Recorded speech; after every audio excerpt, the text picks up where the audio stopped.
This is the Retirement Key Podcast with Pat Volk, financial advisor of Abish Financial Services. What I enjoy is really looking out for folks and helping them retire successfully and really put a little bit of ease in their life. You've worked hard your whole life to earn and save. Now you need a plan to make that money work hard for you.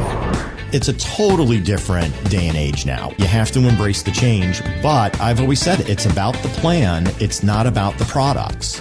Pat and the entire team at Abish Financial want to help you unlock the keys to your retirement.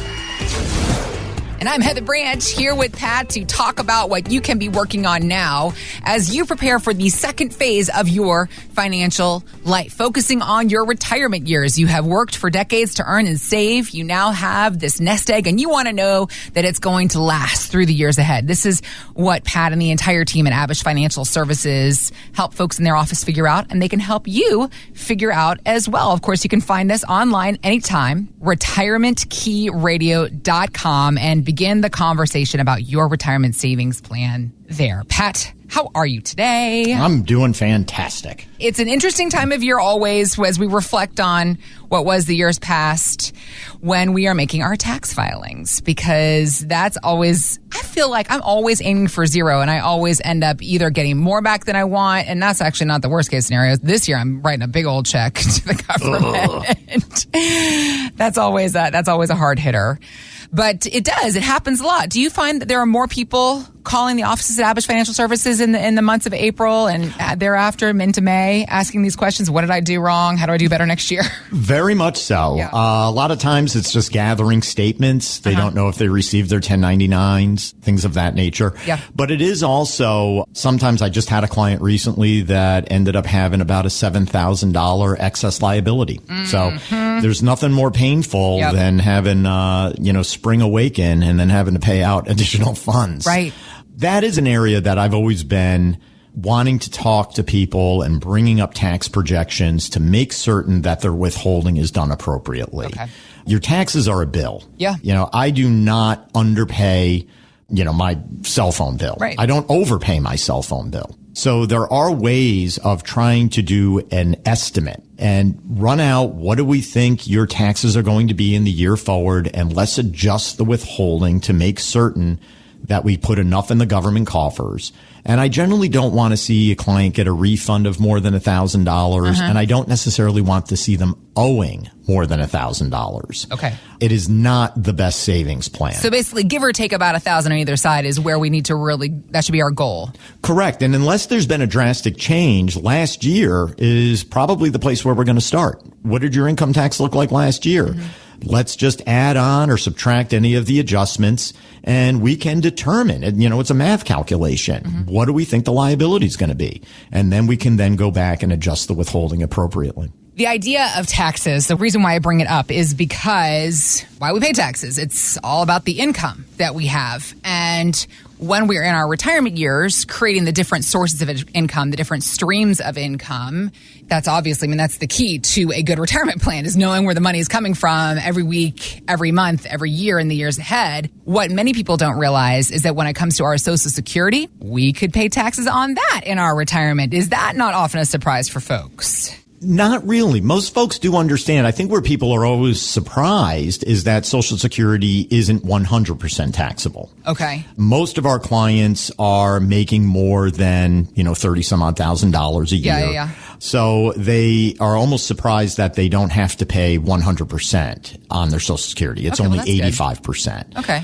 But I do run into a lot of clients that are concerned about the viability of Social Security. Well, that's the big conversation that we are just hearing more and more about what is going to happen with this government program, with the problem that has essentially become Social Security and the efforts that we keep hearing about in Congress to potentially, some say they're going to raise Social Security full retirement age. I also heard a theory they won't necessarily raise it to 70, but they'll make it 67 hard stop. Like you can't take it before 67. You got to. So there's different theories as to what might happen. But when it comes to the solvency of the program and what may happen in the years ahead, Pat, what does that mean for our retirement? It is a really reliable source of guaranteed income. And when we look forward, and I think everybody planning on it being there, they see it coming out of their paycheck, they're getting the estimates, or they can go online. I remember when they used to mail them to us. But it is a major part of most of our clients' retirement portfolio. A lot of folks say, I don't want to rely on it. Well, in some cases, we will be seeing folks being able to take out $30,000, $40,000 or more from Social Security. And to suddenly say that's gone, that's a lot of money. And if you just think about the 4% rule, which means if we need to withdraw 4% to have a portfolio last in perpetuity, if I was going to receive $40,000 a year from Social Security, that would mean I would have had to amass $1 million in my bank account. So to suddenly have that reduced or any fear, that's a lot of money moving out the door. Yeah. If that makes sense. It does. Hopefully. Okay. So when we talk about changes to Social Security, I don't like people to panic. I don't think this is a point of they're eliminating it, they're taking it away completely. No, that's not what's happening. Okay. When the system was put in place, we chose age 65 as the full retirement age.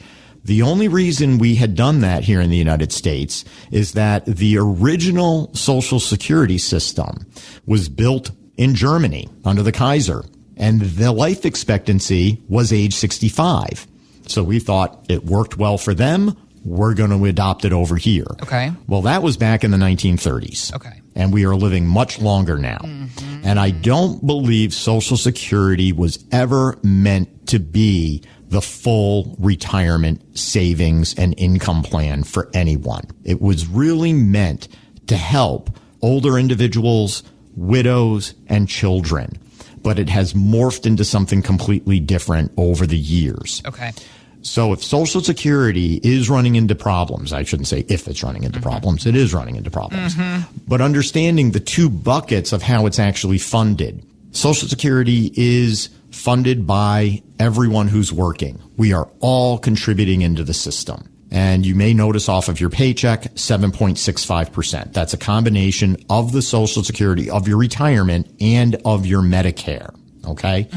But your employer is also paying 7.65 into the system. Okay. Those people who are self-employed know this very well because they have to pay both. They're actually paying 15.3%. You're kidding. I didn't know that. Dang. Yes. Okay. Self-employed individuals, when they get hit with that, they're like, oh, no. Whoa, yeah. So that is always going to be there. As long as we have folks working and we have folks paying into the system, there's going to be money in there. Where the problem has existed is that as the government has collected these funds, they should have been putting them to the side to, in essence, create a sum of money to be able to be paid out. But the government, being the custodians that they are, they so basically good at spending. They rated it and they filled it up with IOUs. So I'm old enough to remember when Al Gore was running for president, how he would always talk about the lockbox. Oh, the Social Security lockbox. Well, the lockbox was filled with nothing but paper. And that's really where, when they say we have a Social Security crisis, it's not for everyone who's been working and paying into the system. We've done our side of it. It's the government that didn't do their side of it. They did not protect the assets appropriately. And now they are going to be forced to make some changes. It's not going to be they're eliminating it completely or it's never going to change. They may increase the age. If they do increase it to age 70, that may really go along with having additional reductions if you need to collect it a little bit earlier. Okay. I would really want folks to focus on, if they do not do anything to change the system, what's really the worst case scenario? We're probably going to be able to continue anywhere from 65 to 70% of current benefits if they don't change anything. Okay. That's just because we still have people contributing, meaning working and paying into the system. It's the lockbox that we really have the problem with. Okay. So then we've been doing the right thing. It's the government that's messed the whole thing up. Also, you said you don't want people to panic about what may or may not happen with Social Security. So the question then is, when it comes down to the conversations you're having with folks there in your office who are worried about these things, who are mad at the government for not holding up their end of this bargain. What are our options then? What do we do? How do we make up for what might be needed if this income is reduced in our retirement years? Well, it kind of goes back to thinking of why were you so reliant on Social Security? Because it was a guaranteed source of income. Okay. It was a rock solid base that you could then start building upon. And that's really what you may want to look at as some alternatives. Do you have another guaranteed rock solid place to generate income from? And that may be bringing up different aspects of your plan. You know, I would ask, do you really think the stock market is going to give you a guaranteed income source? No. It can provide very good income, but it may be up, it may be down. Right. You can see harvesting all of the gains that we received while the market was doing well. But you hit a year like 2022 and you have 15, 20% losses in your stock market portfolio. You shouldn't have to change your lifestyle because the market's going down. Right. My mortgage didn't change. Right. My car payments didn't change. So just because the market's down doesn't mean I should change. So what are you doing to, in essence, replace that guaranteed income source? That's really a very interesting point when you think about it. People like the Social Security guarantee. Yeah. People like pension guarantees. But when they have their own money, oftentimes they get hesitant. They're like, I don't want to necessarily lock my money up. It's not that. We're trying to support and give you a guaranteed income stream. Okay. And that is really where you can use an annuity to provide guaranteed income on top of Social Security or social insecurity, if you want to call it that, on top of a pension. And that's really where I think a lot of people need to maybe start opening their eyes up to some other alternatives that may not have really come up while they were accumulating. You're not accumulating anymore in retirement. You're now paying down the assets that you have, and having a rock solid income stream can sometimes be the biggest lifesaver that you've ever had. That's what we have to have. It's not about the lifesaver. It's about the life exister. What life are you living if you don't have the income that you need to live that life? So focusing back on the opportunities that we have to create those income streams. You brought up the word annuity, and some people might be like, I don't want to talk about it. So, I know. But the problem is not everyone is in the position to put all of their dollars in the market. It sounds great. It sounds like that's what you want to do. But there are a lot of people who need a guaranteed income stream. And for them to just dismiss an annuity offhand because they heard somebody on the radio or somebody on the TV say annuities are bad, they're shooting themselves in the foot. They haven't truly looked at what the products are. They haven't looked at what the features are. But they want the guaranteed income. You can't have your cake and eat it. You got to choose one or the other. But you also have to open your mind. I mean, how much has all of these things changed just in the past, not even like decade? I know that a lot of things have changed. A lot of opportunities have opened up in the past 2 years because of rising interest rates and things of that nature. Correct. You've got to stay open to your opportunities. I'm not doing the same. I used to do a lot of individual bond ladders when I was at Goldman Sachs. I would say about 50 to 60% of my portfolios were individual bonds. Certainty of principal, reasonable yield. Once yields collapsed in 2008, basically to zero, what guaranteed option were we going to go to? We weren't going to go to bonds. Stock market, that was great. We know interest rates have risen recently, but they're on the short end of the curve. You might be able to get 5% on a 3-month bond or on a 4-month bond or on a 6-month bond.